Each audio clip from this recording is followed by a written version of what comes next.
جھوٹ کے متعلق جیسا کہ ابھی ہم نے سنا کہ یہ بربادی کا باعث ہے اور اللہ کی نظر رحمت سے محرومی کا باعث ہے، بلکہ رسول اللہ صلی اللہ علیہ وسلم نے فرمایا کہ جھوٹ انسان کو اللہ رب العزت کے ہاں مبغوض بنا دیتا ہے۔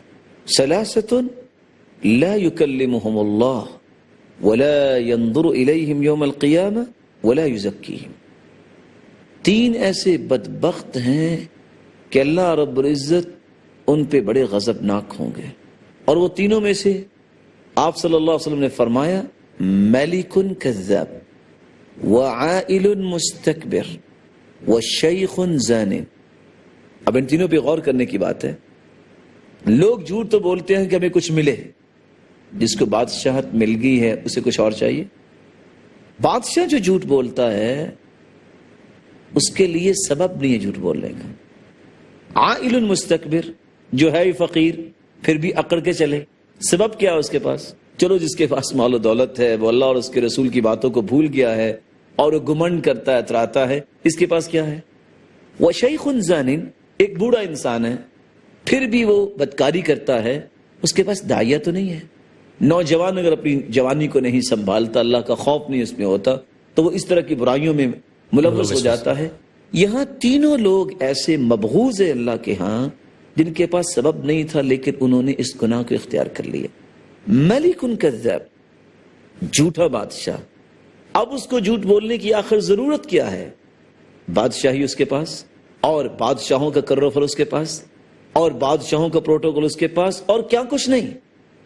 اب جھوٹ کی گنجائش نہیں تھی، لیکن رسول اللہ صلی اللہ علیہ وسلم نے فرمایا یہ مبغوض ترین لوگ ہیں تینوں، نہ اللہ رب العزت ان کی طرف نظر رحمت ڈالیں گے، نہ ان سے ہم کلام ہوں گے، نہ انہیں پاک کریں گے، ان کے لیے دردناک عذاب۔ بلکہ رسول اللہ صلی اللہ علیہ وسلم نے تو یہ سمجھا دیا ہے کہ جھوٹ ایسی مصیبت ہے کہ اگر انسان اس پہ اپنی عادت بنا لے تو انسان آنکھیں بند کرتا ہے تو قبر میں ہی پھنس جائے گا۔ صحیح بخاری کی روایت ہے، کتاب تعبیر رؤیا میں سمغ بن جندب رضی اللہ تعالی عنہ روایت کرتے ہیں، رسول اللہ صلی اللہ علیہ وسلم نے فرمایا رأیت اللیلۃ رجلین آتیانی، میں نے رات کو دیکھا کہ دو فرشتے آئے، فأخذا بیدی فأخرجانی الی الارض المقدسہ، انہوں نے مجھے پکڑا اور مجھے مقدس جگہ پہ لے۔ میں نے کیا دیکھا؟ ایک شخص بیٹھا ہوا ہے، دوسرے کے ہاتھ میں بیدی کلوب من حدید، لوہے کی ایک سلاخ، فیشرشر شدقہ الی قفا، اس کی باتشوں میں وہ داخل کرتا ہے اور چیرتا ہوا گدی تک لے جاتا ہے، والعیاذ باللہ، وانفہ الی قفا، پھر ناک بھی داخل کرتا ہے اور چیرتا ہوا اس کی گدی تک لے جاتا ہے، وعینہ الی قفا، اور پھر اس کی آنکھوں میں داخل کرتا ہے اور چیرتا ہوا گدی تک لے جاتا ہے۔ میں نے پوچھا من ھذا، جبریل یہ کون ہے؟